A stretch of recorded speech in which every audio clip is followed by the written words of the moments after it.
Hello and welcome to part 3 of buying a home in a seller's market. In the part 1, we discussed what a seller's market was. We went over the 11 steps of what it is to buy a home in a seller's market.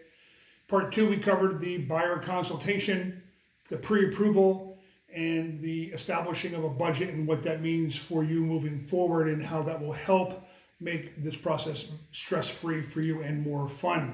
Today, we're going to talk about a few of the other next steps. Number 4 would be establishing your wants and needs and your, wow, I would love to have. Those are the type of things that we need to understand when you're looking at homes. We always want to take care of your wants and your needs. The needs are most important because that's what's going to be able to sustain the home for you and your family. We would then look at what you would want because we're going to hit the goal of the wants and the needs. After that, it becomes the I love to have this. I would love to have a pool. I would love to have 4 acres. I would love to have a 4-car garage. Anytime you put the word I love in front of it, it's something that you can either do later or you can do without this time around on this purchase. And that's a little bit of a longer list for first-time home buyers, depending on where they are in their life cycle.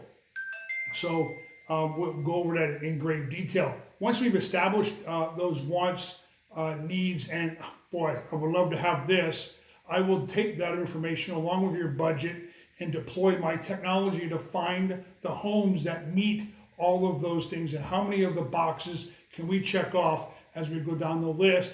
And when we start checking off more of the boxes, those are the homes that you want to go take a look at. Those are the homes that you want to give further consideration to. The more boxes we can check off, the higher it is on your ranking. And when you walk into that home, you know that it is within your budget, you know how many boxes it's checking off, and you know that you can afford it. So that's why we go through all these other steps before we even go out and take a tour of a house. Because at that particular point, when you find that house in a seller's market, you need to be prepared to move that day. You need to be prepared to put in the next step, your offer, to develop your offer and present that to the seller in the best light possible. And knowing with your pre-approval letter, they know that you can afford that home. So those are the next steps, which is establishing your wants, needs, and Lord, I would love to have these. Me deploying my technology, finding the right properties for you to meet your budget, your wants, your needs, and I wish I had those, or I would love to have those. Touring of a property and getting an offer in.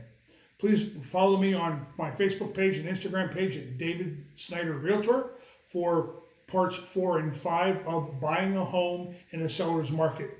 Thank you.